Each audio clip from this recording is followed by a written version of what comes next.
So you're all very welcome. Thank you for joining our webinar today. My name is Emma Loughney. I'm the Communications Manager with the Fulbright Commission in Ireland. As I mentioned, we're recording the session and we will have time for Q&A at the end. So if you do have any questions, please do just save them till the end of the presentation and I can do my very best to answer them. People might be joining the presentation or the webinar even throughout. So if you hear any little pings, hopefully they won't be too distracting. Okay, so just to give you a little bit of background about the Fulbright Awards, if you're not familiar with the awards to date, the Fulbright program was set up by Senator J. William Fulbright in 1946 in the USA. And Senator Fulbright thought that education exchange can turn nations into people, contributing as no other form of communication can to the humanizing of international relations. So he set up the program just after World War II with the vision of kind of enhancing international communications so that scholars, students and politicians and professionals worldwide could have some common ground. So the program was first established in the US in 1946. It came to Ireland in 1957. Then the commission was set up officially in 1991. And now in 2020, the Fulbright program is live in 180 countries worldwide. So I suppose this little bit of history on Fulbright is really important as you plot through your applications.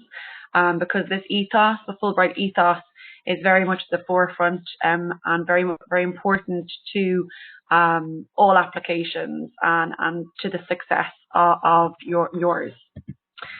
So in terms of the opportunities, a Fulbright provides opportunities for passionate and accomplished students, postgraduate students, scholars, artists, teachers and professionals from all disciplines to undertake research, study, to teach or to lecture in the US. The awards provide a monetary grant, visa administration, accident and emergency health insurance, cultural and professional programming, and this includes orientations here in Ireland and then over in the US as well, and ongoing support and links to a global network of Fulbright alum in those 180 countries where the program is live. Our alumni have said it's the experience of a lifetime. Firstly, the Fulbright program is very well recognized worldwide, especially in the US. So when you're reaching out to institutions that you might like to study in, or you might like to undertake research or lecture in, if you're applying, saying that you're applying as a Fulbright, you're putting an application in for a Fulbright award to go over to their institution, they'll recognize that name.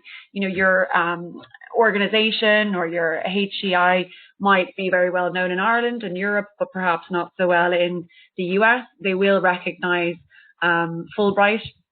So it's always a good idea to put in your application that you have applied for a Fulbright or that you are in the process of applying for a Fulbright, because that will differentiate you from other researchers or students who are applying.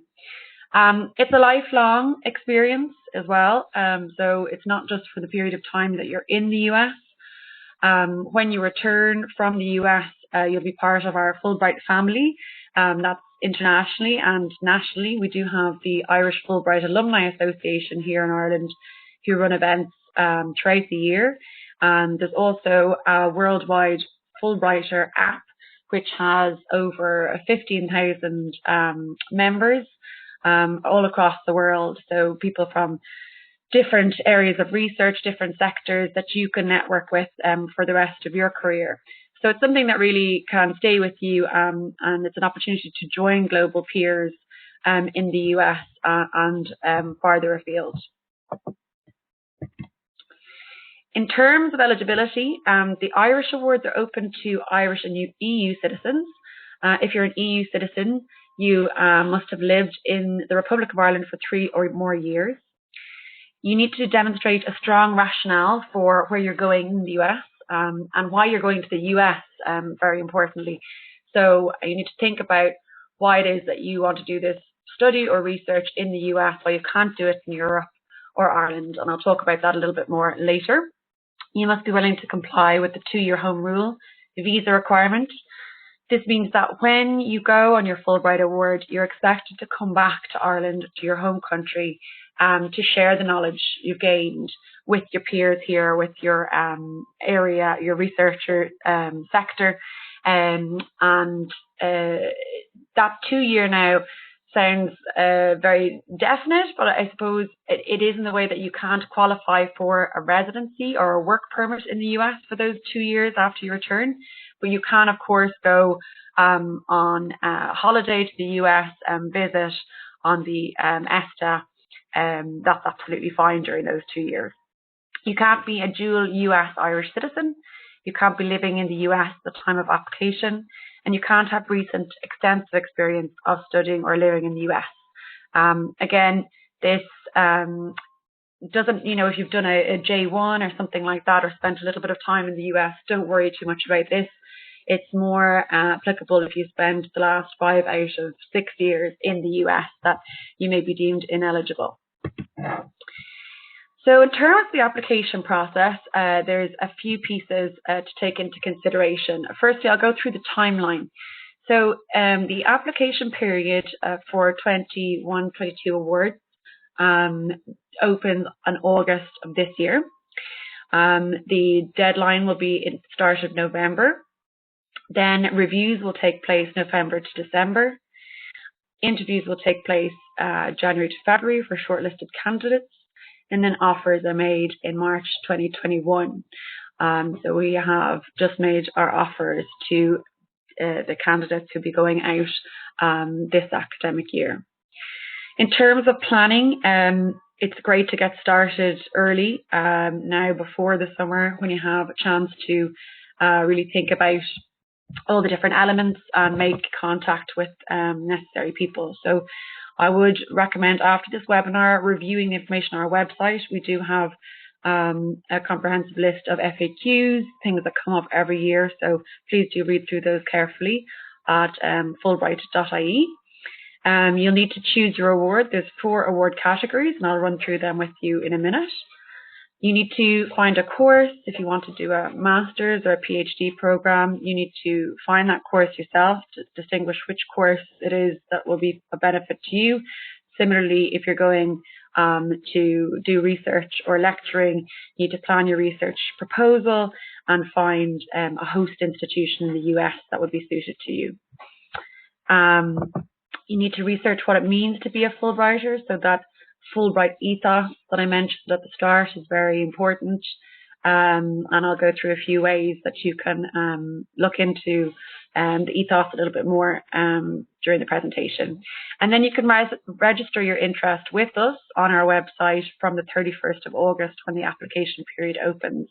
When you register your interest with us at the end of August, we'll then be able to send you the guidelines for the application form. So the Irish guidelines will take you through step by step how you can apply online to for your Fulbright Award. It's an online application, so we'll also send you the link at that point too. In terms of award categories, there are 4: the Student Awards, the Scholar Awards, Tech Impact Awards, and the FLTA Awards. The Student Awards are for postgraduate students in all disciplines. So you can have, you can be coming from any area of research, any area of study. These awards are for visiting researchers or degree-seeking students, so postgraduate degree-seeking students. You must establish affiliation with a US host institution of your choice, or apply for the degree course that you wish to undertake. So if you're applying for a degree course, you need to do this separately, obviously, to your Fulbright application. So you'll be filling in 2 applications. But in terms of the content, you may be able to use the content in terms of essays and things like that for both. The Student Awards are for a minimum of four months and a maximum of 12 months. and the maximum monetary award is $35,000, and that's tax-free. These award amounts, that would be the absolute max for the full 12 months. They are assessed on a monthly maintenance rate for where you're living, the cost of living where you're choosing to go, and how long you're choosing to go for. So it might vary quite significantly depending on where you decide to go and what you decide to do. The Scholar Awards then are for postdoctoral scholars and professionals from all disciplines. To be eligible for the Scholar Awards, you need to have a PhD or 5 years, or 5 years relevant professional experience. These awards are to undertake research and or lecture in the US. So some of our scholars would go to do just pure lecturing or just pure research, and some would mix and match. And if that's something that is of interest to you, to mix and match the researching and the lecturing, it's good to talk to your host institution about what opportunities are there to do that. And starting those conversations as early as possible is always wise. So for these Scholar Awards, you need to establish affiliation with your US institution of choice as well. These are for a minimum of 3 months and a maximum of 12. And the maximum award for the Scholars Award is $40,000 tax-free. Again, this is based on where you're going and how long you're going for, so that would be the absolute maximum award amount. For the Tech Impact Scholar Awards, these are shorter term awards, also geared at scholars, but more so for early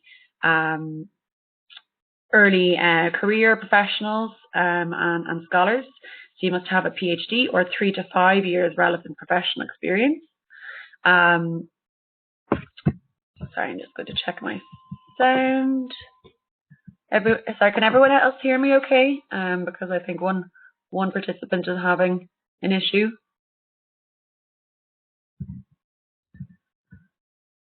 Yes, okay, I think everyone else can hear me, so hopefully that one person will be okay. So for these Tech Impact Awards, preference is given to early career researchers, but I wouldn't let that put you off if you're further down the line in your career and you think these particular awards are suitable for you, because we have definitely had some successful candidates who are well established in their careers for the Tech Impact. So these ones are short term for a minimum of 2 weeks and a maximum of 3 months.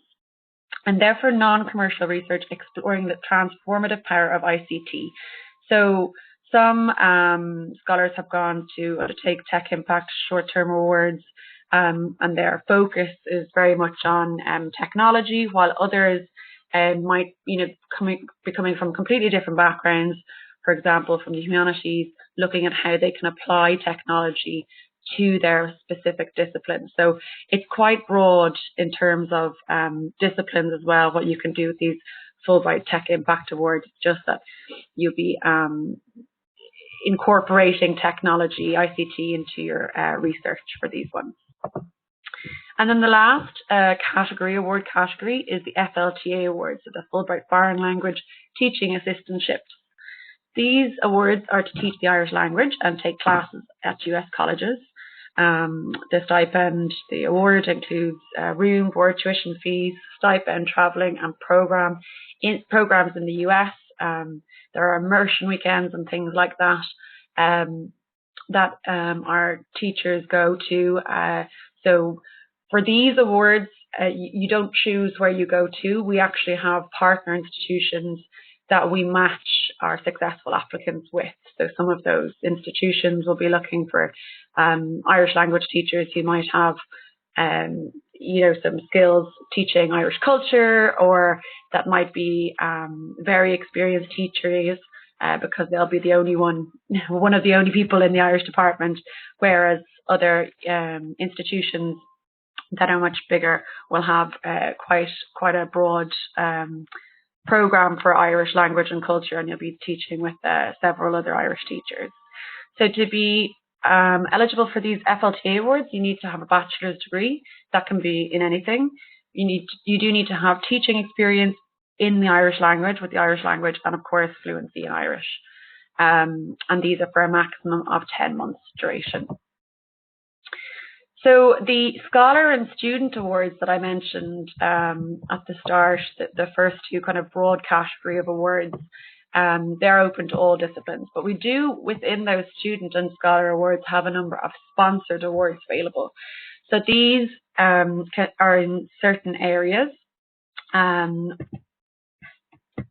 have a list of them here as well. So for students and scholars, there's the Enterprise Ireland Award for Innovation in Business, the EPA Award in Water, Climate Change and Sustainable Environment, the GSI Award, then student-only awards. We have Creative Ireland Museum Fellowships, LLM Awards for Law, and Teagasc Award. For scholar-only awards, we have the Health Impact Award, NUI Scholar Award, the new Creative Ireland Professional Fellowship, Tech Impact Award, and Tech Impact Cyber Security Award. So these ones, while they're in the student and scholar category, if any of these are relevant to your area of research, I would recommend going for a sponsored award. It literally on your application will just be one extra sheet saying why you think your proposal is appropriate for this sponsor. And I suppose the benefit of applying to these are that while we may have 100 people applying to the All Disciplines Student Awards each year, we may only have 10 places available. For these sponsored awards, there is a specific allocated money going towards these awards, so it may be less competitive. You have to reach the bar to be eligible for a Fulbright award, but once you've done that, there might be less competition for the sponsored awards, so it's worth investigating those. In terms of the application, you'll need to put together quite a bit of information. You'll need to include your personal information and CV, a personal statement or Fulbright statement. I'll talk you through that in a minute. Similarly with the project statement, you'll need to have 3 recommenders or referees. Just on those referees, it's important to note that you should ask people who are familiar with your work or your study, that can speak about you as a person, what you could add on a campus, what your positive attributes are, and why your work is significant as well. For the recommenders as well, you should usually have 2 from your home institution at least, and then 1 from another institution if possible. If you're a student applicant, you'd need transcripts, so they're your records from university to date. You need a copy of your passport, photo ID page. If you're an artist, you'll need samples of your work, and then you'll need the letter of affiliation. For this letter of affiliation, that's from your host institution in the US. You don't technically need this letter of affiliation by time of the application deadline in early November. However, I would strongly encourage you to reach out to your preferred host institutions as soon as possible to see if they can, provide a letter of affiliation, because it would definitely be viewed positively from our review panel and interview panel if you can show that you, 1, are organised and you've already been in touch with them, and 2, that it's a reasonable proposal, that it's practical for them to actually host you in their institution. So those are all positives for your application, really. So for the study and research objectives, this is your project proposal. You'll need to go through, this is one of the essays that you'll have to complete, and you need to go through why your work is groundbreaking. Okay, so what is significant about your work, whether that's study or research or lecturing. And you need to talk about your leadership qualities, or at least potential for leadership. You'll need to also talk about your rationale for going to the USA.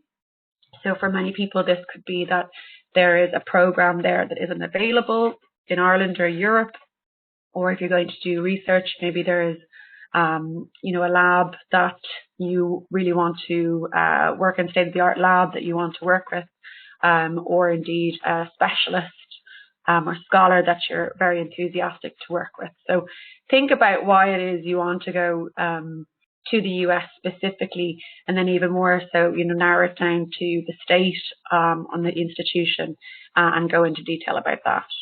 You need to identify the specific area or areas you will concentrate on, identifying research questions, objectives, methodology, expected results, and impact.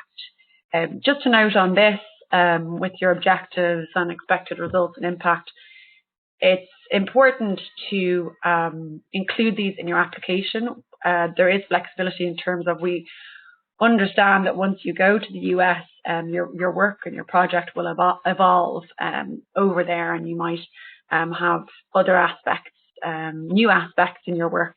But it is very important to put the plan together at least first, and show that you've really thought through what you want to do, and that the time you're suggesting you go for, whether it's 3 months or whether it's 12 months or 8 months, that you can get all the work you're suggesting you can done within that time.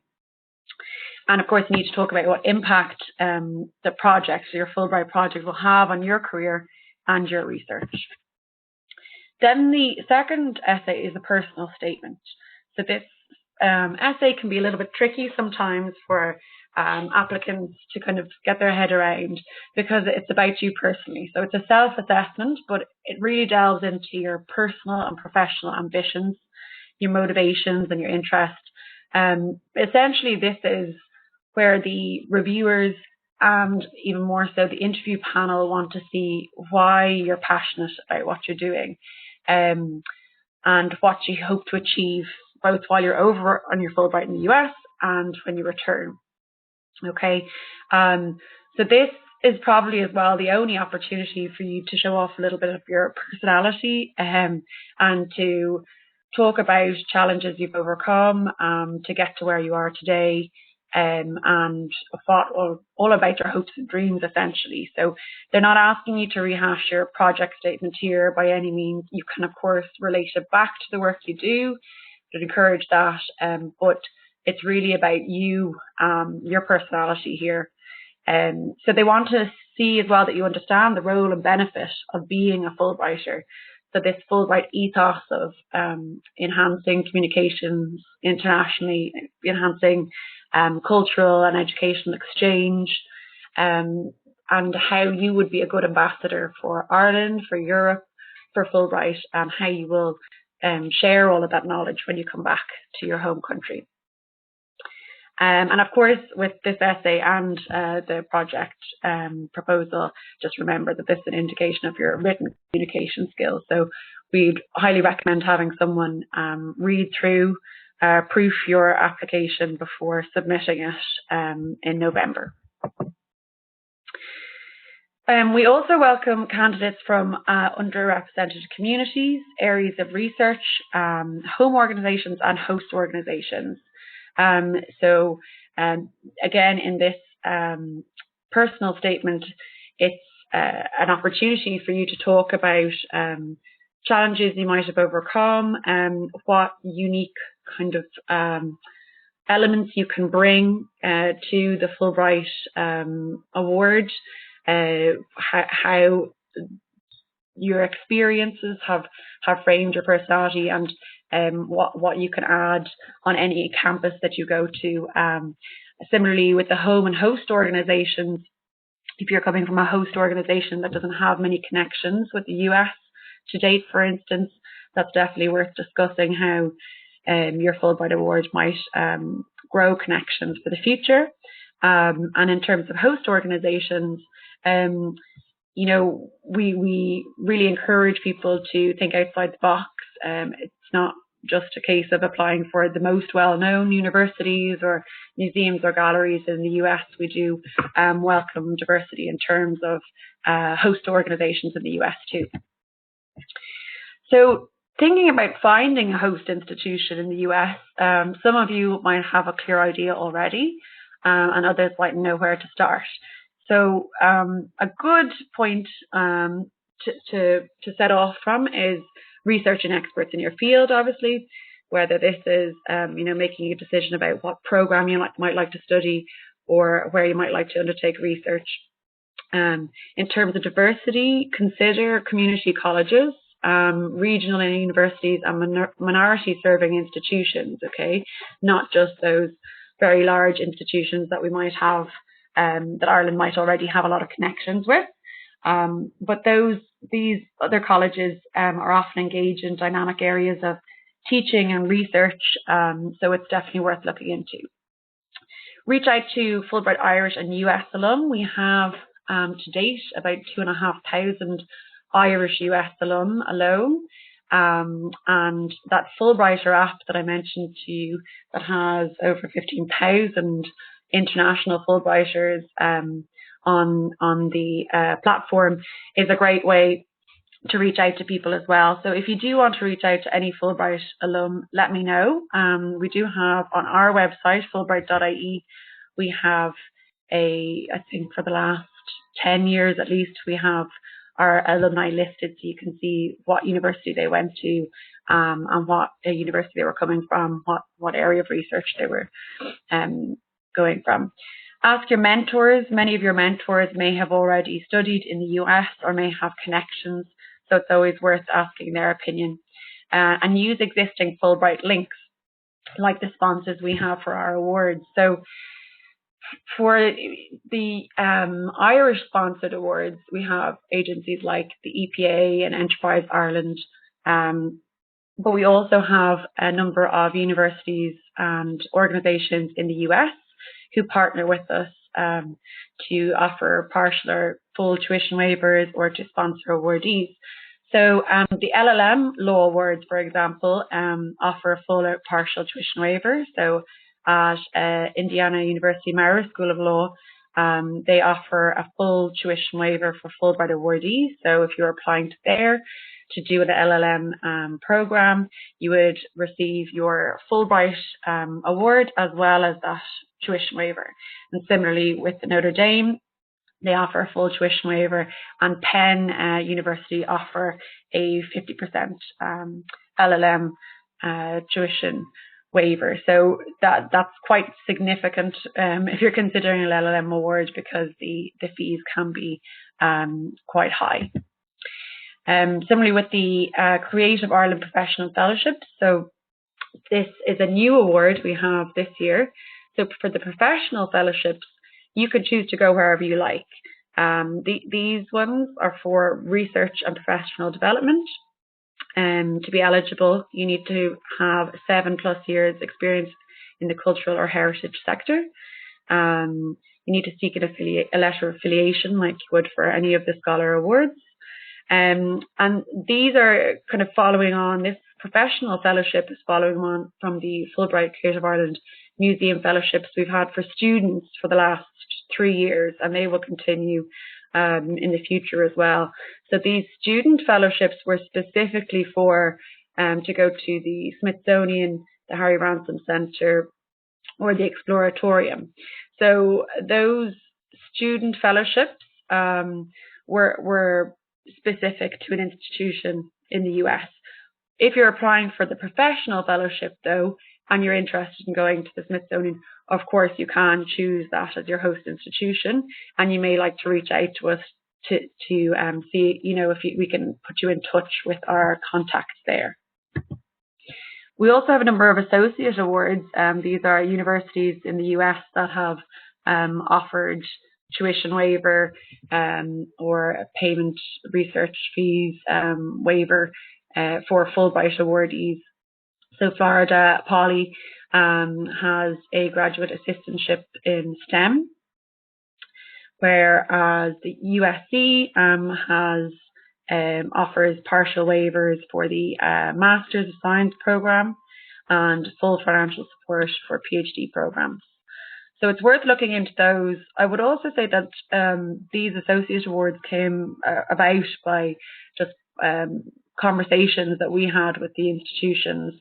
But it seems to me that there are quite a few institutions who would consider waiving the program fees or partially waiving some program fees or research fees. But it would be your responsibility to reach out to them if they were outside these associate awards to see if they did that. But it's definitely worth asking the question when you're, looking into where exactly you want to go. So the review and interview process, when you put in your application by the start of November, it'll go into review mode. And our review panels will be specialists in your field. So we will try and find a panel of reviewers that are experts in your field, and they will be looking mostly at the academic record and project statement in your application. They will also be looking partially at your culture engagement and leadership elements. That would be from your personal statement, your CV and your project statement, and your references are going to be all judged for the academic record and project, the significance of the project, but they'll also be looking at culture, engagement, and leadership. When it comes to the interview, if you are shortlisted for interview, then it flips around, okay? And so at that point, you've already passed the bar, and your academic record and project statement are deemed good enough.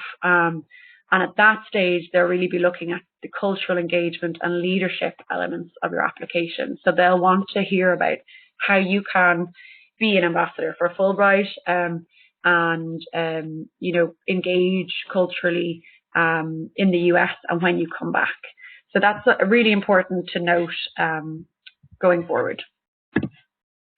I've left the Fulbright Schumann Awards just till last because these Schumann Awards are open to Irish and EU citizens, but they are run by the Belgian Fulbright Commission. So these Schumann Awards focus specifically on EU-US relations, policies and EU affairs. They are quite broad as well, so that this can apply to quite a few disciplines. These awards are for postdoctoral research and lecturing or doctoral research, and international educators will be matched with US institutions. They also have the Innovation Awards as well. So these awards open usually they usually have a deadline, a later deadline than us. Their deadline is in early December. Worth noting that if you are interested in applying to these Schumann Awards, you can only apply to one Fulbright commission per year. So you'll need to decide whether the Schumann Awards are more relevant for you than the Irish Awards and just apply to one. If you do choose to apply to the Schumann Awards, please do let us know because we just like to keep track and make sure that all our Irish applicants to Schumann are on track and being taken care of. So in terms of next steps, I would highly recommend contacting one of our campus ambassadors. We have 21 ambassadors all around the country. Obviously, at the moment, it won't be possible probably to meet them for a cup of coffee, but they are very friendly. They would be very happy to have conversation over the phone or by email if you want to ask them, more about the Fulbright ethos or about their experience on a Fulbright. Questions like many people, choose to take their family with them on a Fulbright, take dependents, and that is possible. Many people would enroll their children in schools over in the US, etc. So any kind of logistical things like that you want to discuss or that might be a concern to you, it's great to have a chat with Fulbright alumni, the Fulbright ambassadors, who are all alumni, about those. Of course, you can ask us in the office as well, but sometimes it's nice to talk to somebody who's recently been through the experience. In addition to that, I would recommend that you reach out to your referees as soon as possible, just to say that you are thinking of applying, flagging your kind of research proposal, and seeing if they could put something together for you. They'll have until November, but their deadline for submitting their recommendation will be the same as your deadline, and it is your responsibility to follow up with them on that to make sure they've submitted on time, or else your application will be deemed ineligible. So just knowing that, of course, many scholars would be busy, just to give them good warning of that. And many times as well, your recommenders can be great in terms of giving you feedback if they are looking through your project proposal. Select a host institution or host institutions. If you are applying for a program of study, you could list, your top three. I would say the more specific, the better. But of course, if you're afraid that you might not get your first choice, then you can put down a second or third option. With the undertaking research for your host institution, would say the more specific, the better. The more thought out your plan is, a plan of action, and exactly what you want to do and where, and your rationale for going to a specific institution would be very positive to have in your application. So think through that, and you don't have to decide obviously until you're submitting your application, but you can have an alternate if you think it's necessary. And if you can get a letter of affiliation in time for the deadline, I would encourage you to. It's not essential, but it would definitely be a positive. Research the Fulbright ethos. As I mentioned, this is really, really important for your application, but also for interview stage. Talk to a Fulbrighter. Really encourage you to talk to our alumni ambassadors, but also our alumni in general are all really friendly and have had very, very positive and lasting experiences on their Fulbright Awards. They all say it's a life-changing experience. So talking to them might really help you put your essays together and things like that. You can follow us on social media. We have a number of YouTube videos that could be very helpful too, with alumni talking about their experiences. On our Twitter and Facebook accounts, we regularly post updates about, deadlines, any future webinars we're holding with tips and tricks for putting your application together. And then you can register your interest on our website from the 31st of August 2020, at which point we'll be able to send you the link to the online application as well as those guidelines for Irish awardees. And it's just important to note for the guidelines we will send you in August will be specific to Irish applicants, because it is a worldwide online application. So there are many nationalities who may have to fill out sections of this form, like English language proficiency tests, etc., that we don't have to. So it's important to get those guidelines for us and print them out to have beside you when you're filling out your form, so you don't do any unnecessary sections of the form. So that's the overall kind of the overview. If any of you have any questions, please feel free to type in the chat box now. I'll be glad to answer any of your questions. It's quite a lot of information, but you are early to the party. I think you have quite a lot of time now to prepare.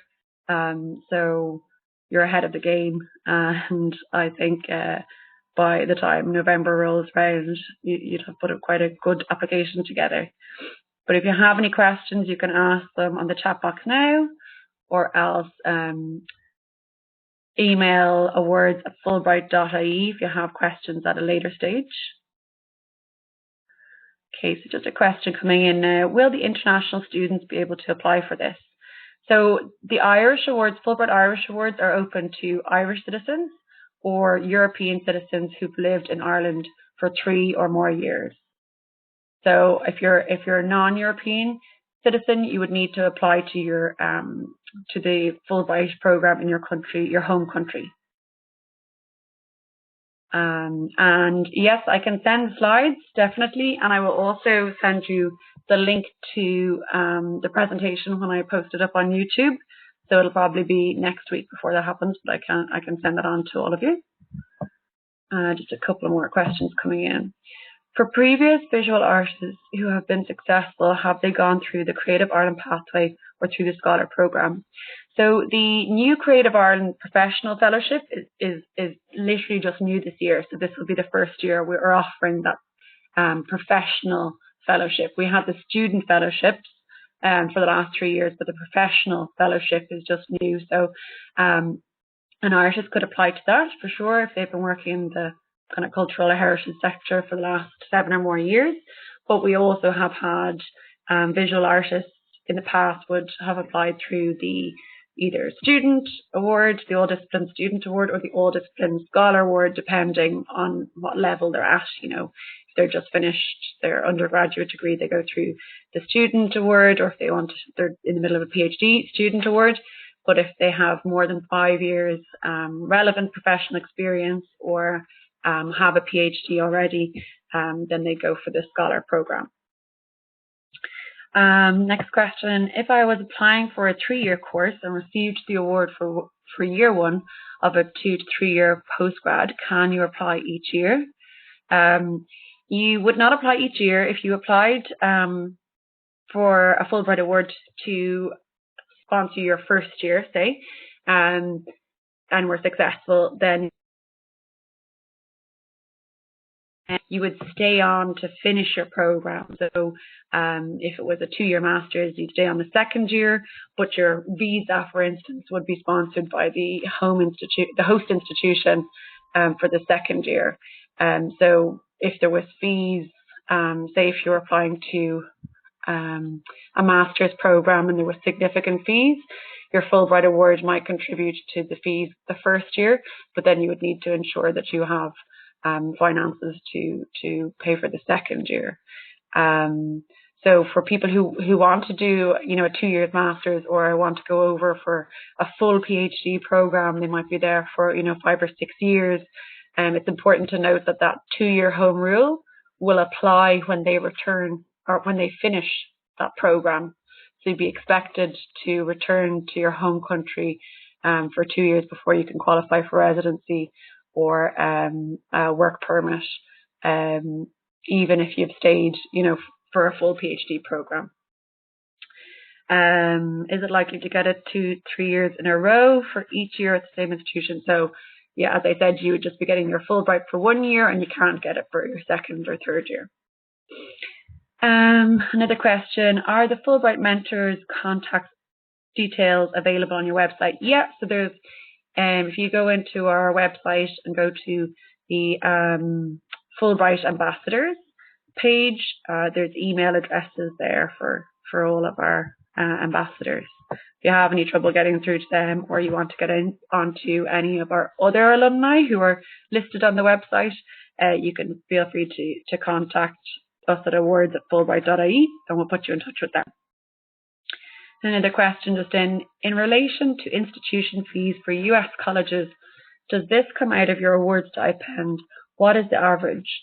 So for the institution fees, you can, essentially with the stipend, the Fulbright award, you will be awarded a certain amount, and you'll be made aware of what that amount is, and you can choose to spend that however you wish. So that can go towards fees, that can go towards you know, flights, that can go towards living expenses. It's assessed on the cost of living where you're going to. So that's how it's kind of put, you know, how it's decided how much each awardee gets. And of course, it'll depend on the amount of finances available for that year. There's another question here. Is there an allocation for research, cost, lab materials? So again, you can choose to put your Fulbright award stipend, to spend that how you wish. I would say if there will be research fees attached to your host institution, which there often can be, especially at the larger universities or research institutes, you know, ask those questions in advance, and that can help inform your decision of where you go. But sometimes in the past, the universities have been willing to waive research fees for Fulbright awardees, but that's very much up to them and up to you to ask them to see if it's a possibility. Okay, another question. If you had a research grant which also gave you some form of payment or stipend, would you still be eligible for the Fulbright Scholar Award? Yes, that shouldn't be a problem. We've had lots of students, scholars who are on another award as well, you know, like a Irish Research Council award or something. And once there's not a clear, once you're not being, funded for the exact same thing. So if you have funding from, the Fulbright Awards are funded by the Irish government and the US government. So if the Irish government has already funded you to do a specific amount of work in the US, then there may be a crossover there that we need to investigate. So it's not just seen as double funding, but in most cases, for instance, say a PhD student is in receipt of Irish Research Council funding, and then they decide to go to the US to do part of that PhD research, and they are in receipt of a Fulbright Award for that. That's absolutely fine. That happens quite regularly. Another question. Did I hear correctly that the Fulbright team will also assist with visa requirements for dependents, such as children minors, during the time of your Fulbright program? Yes, we do help with visa requirements. So your family would be going as your dependents. We don't usually offer any extra monetary award, like even if you're bringing your dependents, but we do help with the visa, organizing their visas too. Yeah. Okay. I think I answered all of those questions, but if was anything else that I missed or skipped, please do feel free to remind me. There's lots to think about anyway, and lots of options, I suppose, at this stage is narrowing down where you'd like to go, and what would be best for your research or your study is the trickiest bit, but you have loads of time anyway. Okay, I think that's all of the questions coming in. Thank you all very much for listening. And as I say, we'll have the presentation up on YouTube so you can look back on it, and I'll send you the slides as well, just in case you'd like to have a look at them. Thanks very much for joining, and I hope you all have a lovely evening, and take care of yourself. Thanks very much.